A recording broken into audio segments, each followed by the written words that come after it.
देखिए यार, मुझे लग रहा है कि अगर y equal to F X known है तो y equal to bracket of F X, y equal to F of bracket X, या bracket y equal to F X, या y equal to fraction of F X, या F of fraction x, या fraction y equal to F x, ये तीनों all 6 combinations ये हो गए। ठीक है कि नहीं? इनमें कोई डाउट है? तो अब आप एक काम करिए, प्रॉपर्टीज ही कराई जाए। लिखो यार, basic properties of bracket and fraction, some basic properties of bracket and fraction. ऐसे लिखो, some basic properties of bracket and fraction and solving techniques और भी कॉम्बिनेशन के ग्राफ के करेंगे, लेकिन बाद में प्रॉपर्टीज वगैरह थोड़ा सीख लेंगे, प्रैक्टिस कर लेंगे उसके बाद। देखिए यार, आई थिंक इसमें तो कोई दिक्कत है नहीं। हर एक्स को हम कैसे लिख सकते हैं? Bracket x plus fraction x, या कई बार हम कैसे लिख देते हैं? X equal to I plus f. ठीक है कि नहीं? यहां पे क्या है? आई क्या है?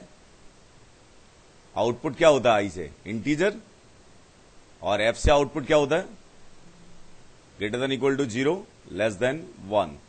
फर्स्ट में यही लिखो, ज्यादा मत लिखो, लिख लो। ये नॉर्मल सी बात है ये, लेकिन ये भी यूजफुल है।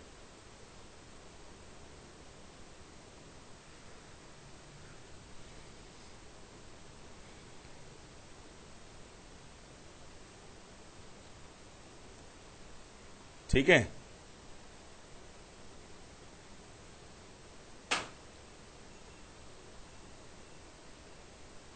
कर लिया? सेकंड में ये देखिए, ध्यान से देखना, समझना थोड़ा सा। 2.1 फ्रैक्शन कितना है इसका? 0.1। 3.1 का फ्रैक्शन कितना है? 1.1 का फ्रैक्शन, 1.1 का फ्रैक्शन 0.1, 0.1 का फ्रैक्शन 0.1, माइनस 0.9 का फ्रैक्शन है 0.1। तो इस छोटे से डिस्कशन से एक जबरदस्त कंक्लूजन आ चुका है। वो क्या है कि x अगर कोई वेरिएबल भी है लेकिन इंटीजर उसके सम में आ रहा है, चाहे पॉजिटिव है या नेगेटिव है, तो इसका फ्रैक्शन कितना आएगा? Fraction of x। ठीक है कि नहीं? बात समझ में आ गई कि नहीं है? मतलब अगर हमारे पास fraction of x plus N है, ढंग से समझ रहे हो, अगर मेरे पास क्या है कि x वेरिएबल ही सही, मुझे नहीं मालूम क्या है, लेकिन उसमें इंटीजर सम में आ रहा है। इंटीजर किस में आ रहा है? सम में। तो उसका जो फ्रैक्शन होगा वो किसके इक्वल होगा? जो वेरिएबल जो भी है उसी के फ्रैक्शन के इक्वल होगा। बात समझ में आ गई ना? इसके एक काफी इंपॉर्टेंट यूज ये है, कई बार ऐसा लिखा होता है, एक्स को ही लोग बाग ऐसे लिख देते हैं, ध्यान से देखना, bracket x plus sigma r equal to 1 to 100 या n fraction x plus r upon 100। बहुत ध्यान से देखना, प्रॉब्लम बहुत टफ लगने लगती है। जैसे साइन ऑफ दिस दे दिया, मतलब साइन ऑफ ये लिख दिया, sine bracket x plus sigma r equal to 0 to 100 या fraction x plus r upon 100। इसकी रेंज निकालो, जबकि ये है बहुत आसान, -1 to 1, क्योंकि ये बेसिकली एक्स के इक्वल है। ध्यान से देखना, जो आपने अभी ऊपर कंक्लूजन निकाला है उसे ऑब्जर्व करें, तो ये कितना आएगा? एक्सपेंड करते जाएंगे, आर की जगह क्या रखेंगे? 1 रखेंगे, 2 रखेंगे, 3 रखेंगे, 4 रखेंगे, 100 रखेंगे। लेकिन फ्रैक्शन ऑफ एक्स प्लस 1 कितना आएगा? फ्रैक्शन ऑफ एक्स प्लस 2 कितना आएगा? Fraction of x. तो ऊपर फ्रैक्शन ऑफ एक्स कितनी बार आ जाएगा? 100, और नीचे भी क्या है? 100, तो वो उड़ जाएगा। तो ओवरऑल यहां से आउटपुट क्या निकल के आएगा? Fraction x. बात समझ में आ गई कि नहीं? ये समझ आ गया? ढंग से समझ आ गया कि नहीं? मतलब जैसे फ्रैक्शन ऑफ 1.1 अगर मैं एक्सपेंड करके भी बताऊं इसे, ओनली इसी टर्म को एक्सपेंड करें, तो ये होगा कितना? 1/100 तो बाहर आ जाएगा, सिग्मा लगेगा नहीं। अंदर क्या आएगा, fraction x plus 1 plus fraction x plus 2 up to fraction x plus 100। लेकिन इन सबके फ्रैक्शन किसके इक्वल है, फ्रैक्शन एक्स, तो क्या आ गया 100 फ्रैक्शन एक्स, तो ये एक्स आ गया। समझ गए कि नहीं? तो दूसरी प्रॉपर्टी में ये भी आप लिख सकते हैं, it is also very useful and solving technique. ढंग से नोट कर लो।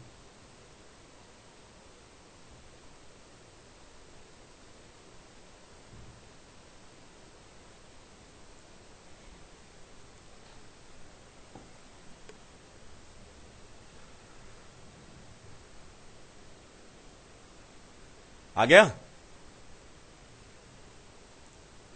यस, आ गया ना?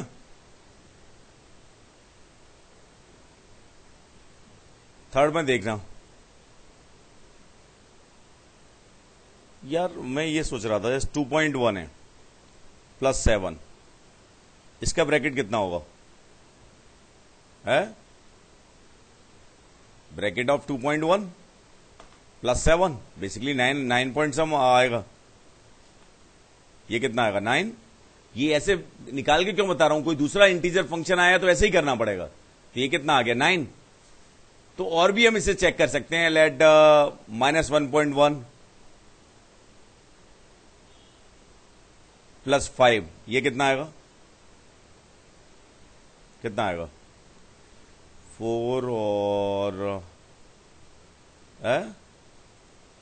3.9, ब्रैकेट कितना आएगा 3, और ये कितना आएगा ब्रैकेट ऑफ -1.1 प्लस 5 भी कितना आएगा 3।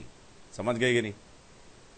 तो यहां से क्या हुआ, ब्रैकेट के अंदर अगर कोई इंटीजर सम में like that bracket of x plus N है, ऊपर जैसी प्रॉपर्टी है सेम ही है, तो अगर इंटीजर निगेटिव है पॉजिटिव है इट डजंट मैटर, किसी वेरिएबल के अगर इंटीजर सम में और वो इंटीजर के ब्रैकेट के अंदर है तो हम उस इंटीजर को बाहर निकाल सकते हैं। बात समझ में आ गई ना? It is most important one, काफी यूजफुल है ये। अगर किसी ब्रैकेट के इंटीजर सम में तो हम उस इंटीजर को बाहर निकाल सकते हैं अगर वो ब्रैकेट के अंदर है।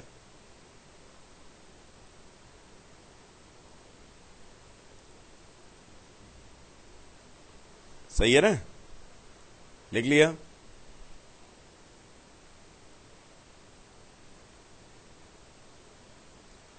फोर्थ लिखिए यार, ये मोस्ट इंपॉर्टेंट है, इसका फर्स्ट पार्ट है फोर्स का।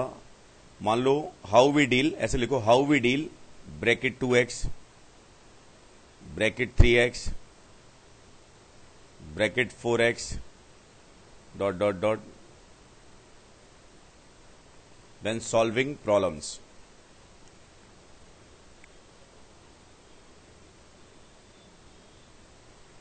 जैसे सम में हमारे पास अगर इंटीजर है तो उसे हम बाहर निकाल लेते हैं, तो आप सही कब करेंगे? सही है, मैंने क्या बताया, कभी भी गलत कंसेप्ट मत लगाओ तो सही करने की गारंटी होती है।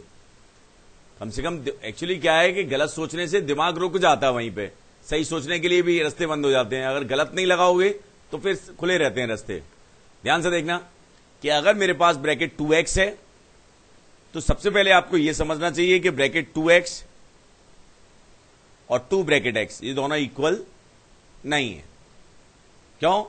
सिंपल सी बात समझ में आ रही है कि x इक्वल टू 1/2 पे इसकी वैल्यू कितनी आएगी 1, इसकी वैल्यू कितनी आएगी 0।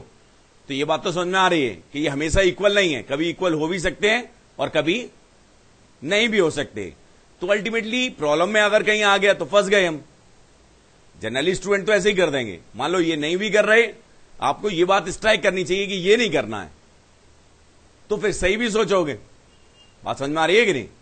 और सही सोचोगे तो वेरी ओरिजिनली जो प्रोडक्ट है वो कहां से आया? सम से। भाई वेरी ओरिजिनली जो प्रोडक्ट है वो कैसे आया है? जैसे 2 + 2 + 2 + 2, ये 4 बार लिखने से ज्यादा बेटर क्या था हम 4 × 2। ठीक है कि नहीं? अगर ये वैलिड है तो उल्टा भी वैलिड है। तो अगर कोई प्रॉपर्टी प्रोडक्ट के लिए वैलिड नहीं है लेकिन सम के लिए वैलिड है तो भाई ऐसी गणना बहा देंगे, उल्टी कर देंगे। बात समझ में आई ना? तो हम डील कैसे करेंगे, ध्यान से देखना, ये बात तो समझ में आ गई कि ये गलत है। अब इसे डील कैसे करेंगे, कहीं पे प्रॉब्लम में आ जाए तो उसका तरीका ये है, ध्यान से देखना, एक्स हमेशा क्या होता है, आई प्लस एफ।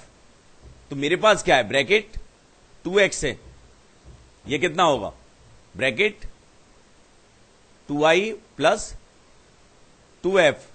अब ये इंटीजर किस में आ चुका है,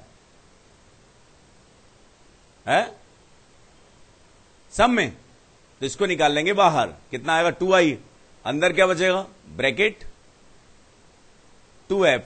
बात समझ में आई ना, ये समझ आया कि नहीं। अब इससे फायदा क्या हुआ, यहां पे क्या था, ब्रैकेट के अंदर अनबाउंडेड फंक्शन था जो माइनस इनफाइनाइट से प्लस इनफाइनाइट तक जा सकता था, ठीक है ना। लेकिन यहां पर आने के बाद हमारे पास क्या हो चुका है कि ब्रैकेट के अंदर क्या आ चुका है, बाउंडेड फंक्शन, मतलब 2f की वैल्यू अनबाउंडेड नहीं है, तो 2f की वैल्यूज कहां से कहां तक जाती है, 0 से 1, 0 से 2 ओपन। तो ऐसा लिखने के बाद हम प्रॉब्लम को सिंप्लीफाई कर सकते हैं by considering cases depending on F. Although output तो इंटीजर ही आएगा, तो अब इंटीजर कैसे आएगा, अगर एफ मेरा उसका fraction greater than equal to 0 less than 1/2 है तो उसकी वैल्यू 2i होगी। अगर उसका एफ क्या है, ग्रेटर देन इक्वल टू 1/2 और लेस देन क्या है 1 है, तो उसकी वैल्यू क्या होगी, 2i प्लस 1। बात समझ में आ गई कि नहीं, ठीक है कि नहीं, समझ आया कि नहीं है। तो सबसे पहले क्या लिखो, for such type of expression, एक नोट लिख लो, फिर ये फर्स्ट एग्जांपल लिख लेना। For bracket 2x, bracket 3x, bracket 4x dot dot dot, ये सारी चीजें अंडरस्टैंडिंग बढ़ाने के लिए हैं। Bracket 2x, bracket 3x, bracket 4x dot dot dot. First replace x by i plus f, first replace x by I plus f, then consider the cases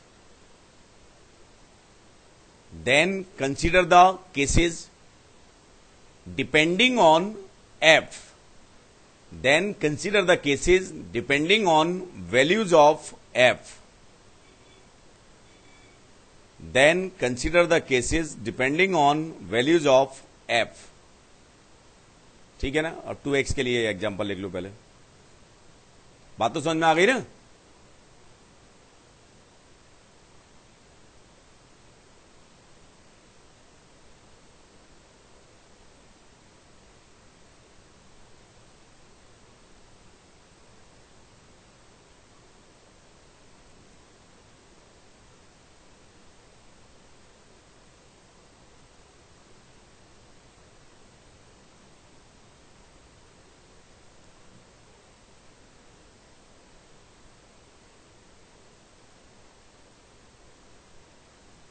ये समझ आया। Let I am considering 3x, bracket 3x, how I deal bracket 3x। तो ध्यान से देखना, कहीं पे अगर फंस गए हम, प्रॉब्लम में आ रहा है ब्रैकेट 3x और हमारा हो चुका है बेड़ा गर्क, हवा खराब हो चुकी है, ये कितना लिखेगा, x को क्या लिख देंगे हम, i plus F, not a problem. तो अनबाउंडेड किस में आ जाएगा, 3i प्लस 3f। थोड़ा सा फास्ट जाएंगे। अब इंटीजर सब में आ चुका है, 3i को बाहर निकाल लेंगे, लेकिन ब्रैकेट के अंदर क्या बचा है, बाउंडेड। कितने केसेस बनेंगे, है 3।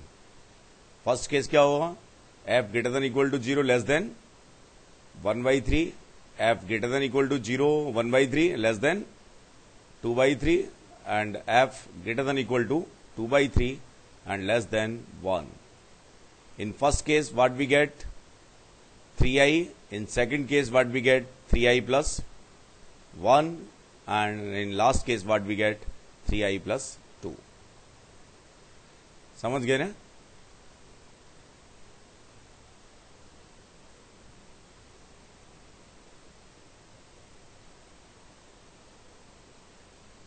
मतलब ऐसा नहीं है कि 3i के 3 टाइम्स के इक्वल नहीं होता, तो है लेकिन हमेशा नहीं होता है।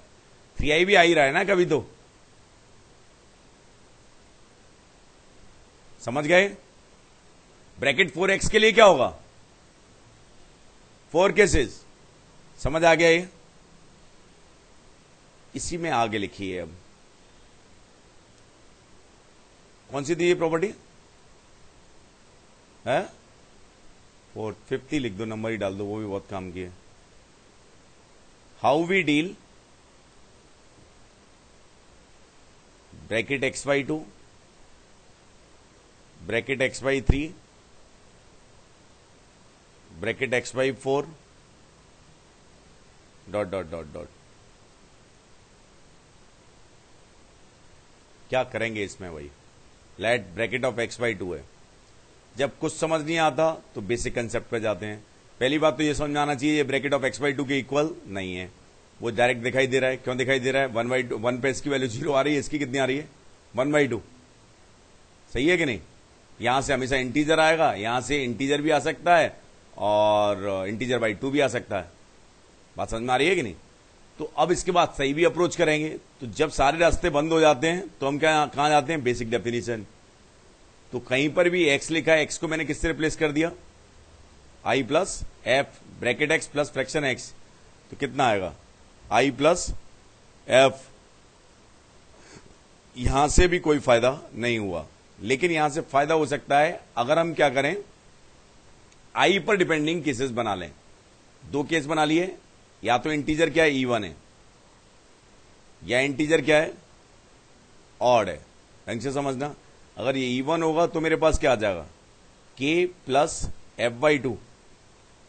तो ये क्या आएगा? k बाहर आ जाएगा प्लस ब्रैकेट f/2 जो कि 0 होगा। इस केस में क्या आएगा? k तो बाहर ही आ जाएगा प्लस ब्रैकेट f प्लस 1/2। तो आराम से डील हो जाएगा। ये आएगा क्या हमारे पास? कब कब k आएगा? ये k आ गया आंसर, यहां से 0 आया, यहां से क्या आया? k आया, और ये भी क्या होगा? 0। समझ गए ना? बात समझ में आई कि नहीं? इसका मतलब क्या हुआ? i जब 2k है या 2k प्लस 1 है, उन दोनों ही केसेस में ब्रैकेट ऑफ x/2 से आउटपुट क्या आएगा? k आएगा। f 1 प्लस एफ तो ये 2 होगा, लेस देन 1 हो गया तो उसका ब्रैकेट तो 0 ही हो जाएगा ना। समझ गए ना? अब नोट करने से पहले ये समझो कि एक मैं स्टेटमेंट ये ले रहा हूं कि हमने क्या किया, 2k रखा और 2k प्लस 1 रखा, मतलब एक E1 लिया और एक ऑड लिया।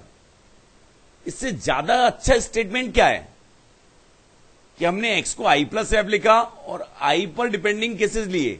और कैसे लिए केसेस? इवन ऑड एक ही बात है, लेकिन मैं कह कैसे रहा हूं?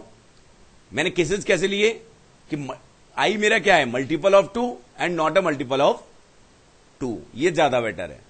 बात समझ में आई ना? क्यों? क्योंकि जब मेरे पास x/3 होगा तो इवन और तो चले जाएंगे, कोई मतलब नहीं है। तो यहां पे i प्लस f/3 होगा। बात समझ में आ रही है कि नहीं? तो उस केस में i पर कितने केसेस लेने पड़ेंगे? Multiple of 2, not a multiple of 2। तो कितने केसेस आएंगे? i इक्वल टू 3 के लिया जाएगा, 3k प्लस 1 लिया जाएगा एंड 3k प्लस 2 लिया जाएगा। ठीक है ना? उसको भी अभी हम करेंगे, लेकिन एक स्टेटमेंट लिख लें पहले आप, उसके बाद इतना नोट कर लें। For bracket x/2 comma bracket x/3 comma bracket x/4 dot dot dot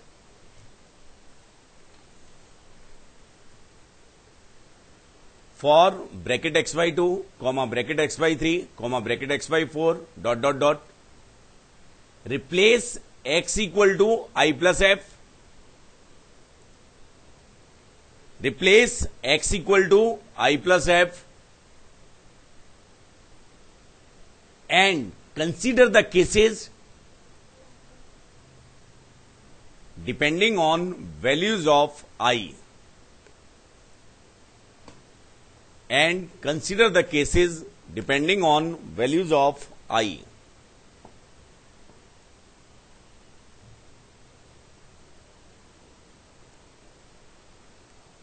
ठीक है ना? नोट कर लो इससे पहले।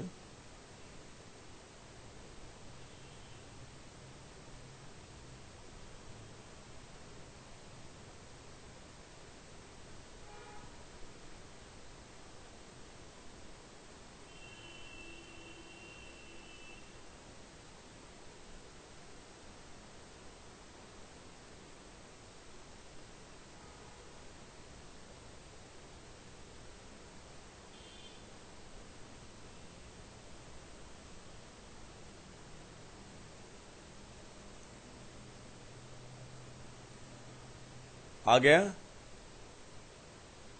लेट एक और लिख लो, थोड़ा क्लियरिटी और आएगी। x बाई 3 है मेरे पास। First I replace x equal to I plus F, then I get I plus F by 3 and depending on I there are 3 cases we consider, multiple of 3 not a multiple of 3, तो या तो I 3 के type का होगा या 3k plus 1 type का होगा या 3k प्लस 2 टाइप का होगा। जब तक ऐसा होगा किसी k के लिए तो ब्रैकेट k ही आएगा। कैसे? ये k बाई 3 तो k आ जाएगा, अंदर क्या बचेगा? ब्रैकेट f बाई 3, यहां पे क्या बचेगा? k plus bracket f plus 1 by 3, यहां पे क्या बचेगा? k plus bracket f plus 2 by 3, तो ब्रैकेट f बाई 3 भी 0 होगा, ये k, ये भी k, bracket f plus 1 by 3 भी 0 होगा, ये भी k, bracket f plus 2 by 3 भी 0 होगा, क्योंकि f प्लस 2 कैसा होगा? लेस देन 3, एंड बाई 3 हम करेंगे तो वो लेस देन 1 आ जाएगा। समझ गए ना? तो ये मुझे लगता है ये भी आ गया समझ में। ठीक है कि नहीं? है?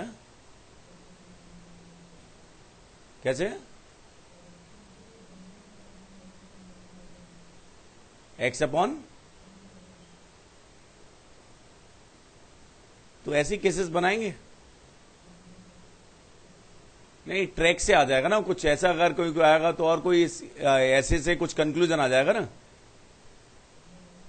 हाँ, मतलब कुछ कंक्लूजन प्रॉब्लम के डील ऐसे ही करेंगे, लेकिन उससे कंक्लूजन आ जाएगा, उसके अकॉर्डिंगली सॉल्व कर लेंगे।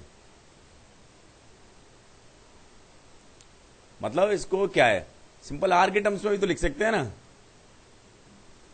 3k plus r, r equal to 0 to 2 तक वो क्या आ रहा है? k आ रहा है। समझ गए कि नहीं? मतलब अगर मेरे पास x बाई 1000 होता है तो x को क्या लिखेंगे? i plus F. i को क्या लिखेंगे? 1000 k प्लस आर, और r की वैल्यू 0 से लेके कहां तक होगी? 999 तक होगी, तब तक वो 0 k आता रहेगा। बात समझ में आ गई कि नहीं? इसलिए 3 वाला कराया मैंने। समझ गए? आगे लिखिए, एक और करा देता हूं, चलो फिर सेकंड पेज में कराऊंगा। देखो लिखिए, how we deal bracket minus x और ब्रैकेट माइनस एफ एक्स। ये इवन ऑड में काफी काम की प्रॉपर्टी है। ध्यान से देखना, इट्स वेरी सिंपल, एग्जांपल से ही समझते हैं। ब्रैकेट 4 कितना होगा? 4। ब्रैकेट माइनस 4 कितना होगा? -4। ब्रैकेट 4.1 कितना होगा? 4। ब्रैकेट -4.1 कितना होगा?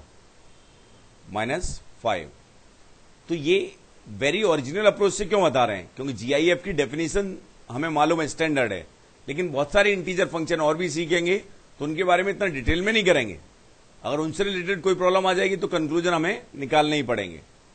ध्यान से देखना, इससे कंक्लूजन क्या आ रहा है कि अगर मुझे कभी ब्रैकेट माइनस एक्स को डील करना पड़ रहा है तो देयर आर 2 पॉसिबिलिटीज। अगर एक्स इंटीजर है तो ये किसके बराबर होगा? माइनस को बाहर हम निकाल सकते हैं, और अगर एक्स इंटीजर नहीं है तो ये किसके इक्वल होगा? Minus bracket X -1। समझ गए ना? नोट कर लो। Same if we are dealing minus of F X, तो किस बात पर कंसंट्रेट करेंगे कि एफ एक्स हमारा अगर इंटीजर है तो ये किसके इक्वल होगा? Minus bracket of F X, लेकिन for the values of X when F X is integer, and when F X is not integer तो ये माइनस ब्रैकेट एफ एक्स -1। एक ही बात है, नोट कर लो। लेकिन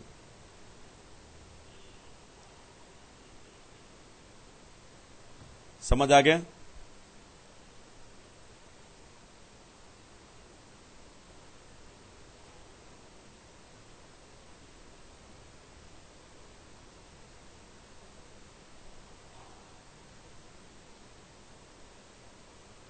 ठीक है, अब आगे लिखिए, solving simple equations and inequalities. related to fraction and bracket, related to fraction and bracket.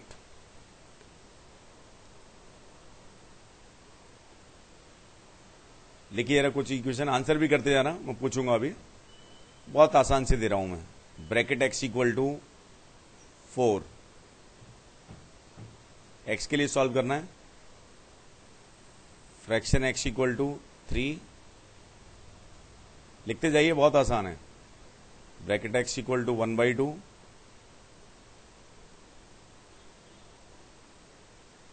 Bracket x equal to greater than 3, bracket x greater than -3, bracket x less than 4, bracket x less than -4, bracket x less than equal to 3, bracket x less than equal to -5, bracket x greater than equal to 2, bracket x greater than equal to -3।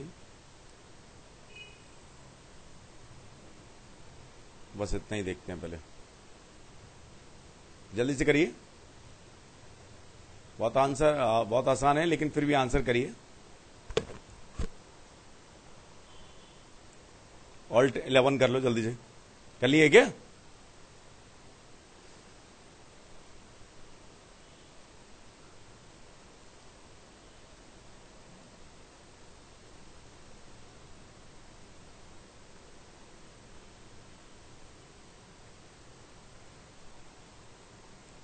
First का answer क्या होगा भाई? Equation के भी interval में answer आ सकते हैं। क्या आएगा? 4 से 5 ओपन। सेकंड का कितना होगा? No solution. फ्रैक्शन x की वैल्यू 0 to 1 में लाई करती है, 0 नहीं होगा। इसका भी क्या होगा? No solution. इसका क्या होगा? 4 क्लोज टू इनफाइनाइट। इसका कितना होगा? -2 क्लोज टू इनफाइनाइट। -2.1 का भी ब्रैकेट -3 आ जाएगा, जो कि सेटिस्फाई नहीं करेगा। इसका कितना आएगा? -इनफाइनाइट से 4 ओपन। इसका कितना आएगा? -इनफाइनाइट से -4 ओपन। इसका कितना आएगा?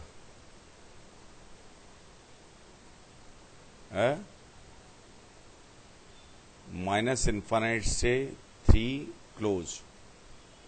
नहीं, -इनफाइनाइट से 4 ओपन, ये होगा। इसका कितना होगा? -इनफाइनाइट से -4 ओपन। इसका कितना होगा? 2 क्लोज से इनफाइनाइट। इसका कितना होगा?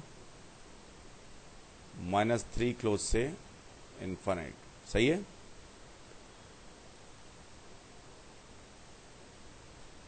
बात समझ में आ गई है?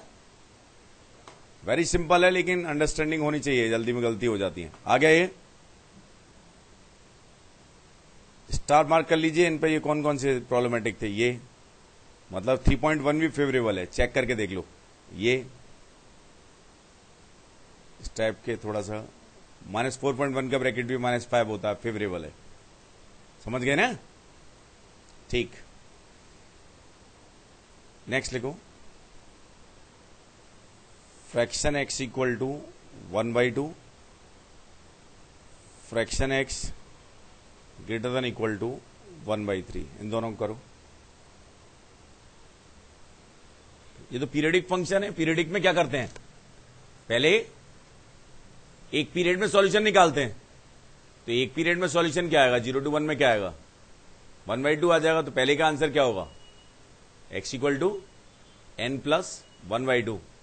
सेकेंड का एक पीरियड में आंसर क्या होगा? 1/3 close to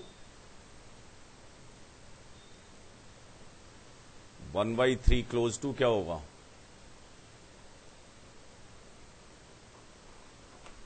one open, general answer क्या आ जाएगा?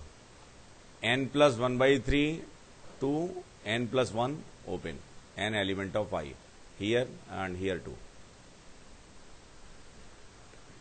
पीरियडिक फंक्शन है तो फ्रैक्शन x के ग्राफ अगर हम बनाएं तो कैसा बनेगा हमारे पास? इस टाइप से बनेगा ना. तो जो एक पीरियड में आंसर आएंगे वही दूसरे में आएंगे, वही तीसरे में आएंगे, वही चौथे में आएंगे. तो 0 to 1 इसका एक पीरियडिक लेंथ कितनी है? 0 to 1. तो एक पीरियडिक लेंथ में सॉल्यूशन निकाला है, उसके बाद उसे जनरलाइज कर दिया है. n पीरियड है. समझ आ गया? कोई डाउट? ढंग से आ गया ना?